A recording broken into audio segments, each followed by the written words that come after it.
এবং এলেন যখন এটি শুনতে পায় তখন তারা দুদিকে ছুটে যায়। ততক্ষণে অনেক দেরি হয়ে গিয়েছে। সেই দানব বোকে সাথে করে নিয়ে চলে যায়। এরপর 1 বছর কেটে গিয়েছে। লি এবং তার পরিবার এই পরিস্থিতিতে বাস করতে শিখে গিয়েছে। লি তার বাড়িতে একটা গবেষণা কক্ষ তৈরি করেছিল, যেখানে সে সেই দানব সম্পর্কে সম্পূর্ণ তথ্য পেয়েছিল। এখানে আমরা সেই ভয়ঙ্কর দানব সম্পর্কে জানতে পারি, যা কয়েক কিলোমিটার দূর থেকেও সামান্যতম শব্দ শনাক্ত করতে পারে। তবে সেই দানবটি সম্পূর্ণ অন্ধ ছিল, কিন্তু তার শ্রবণ শক্তি এতটাই তীক্ষ্ণ যে সে বাতাসের সামান্যতম কম্পন এবং সবচেয়ে ক্ষীণতম শব্দ অনুভব করতে পারত।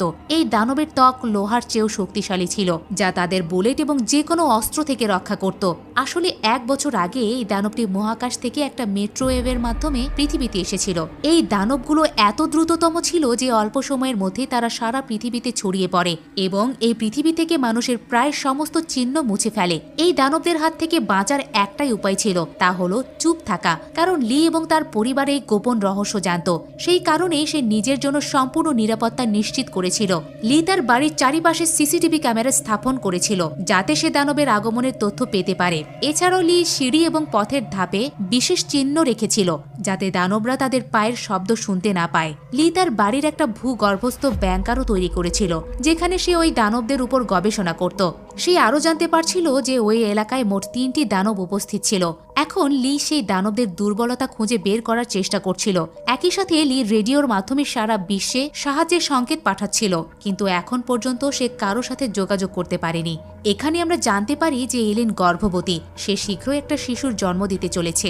এখন যেহেতু এই শিশুটি জন্মের পর কাঁদতে শুরু করবে, তাই তারা তাদের নবজাতক সন্তানের জন্য একটি শব্দরোধী বক্স তৈরি করেছে, যাতে যখনই শিশুটি কাঁদবে তখন তারা তার মুখে একটা অক্সিজেন মাস্ক লাগিয়ে সেই বক্সে লুকিয়ে রাখতে পারে। এই কঠিন পরিস্থিতিতে দানবের হাত থেকে পালানোর জন্য প্রস্তুত থাকা খুবই গুরুত্বপূর্ণ ছিল, কিন্তু লির বড় মেয়ে রিগান কানে শোনে না। এই অভাব তার জন্য একটা বড় সমস্যা হয়ে ওঠে, তাই লি এই অভাব কাটিয়ে ওঠার চেষ্টা করছিল।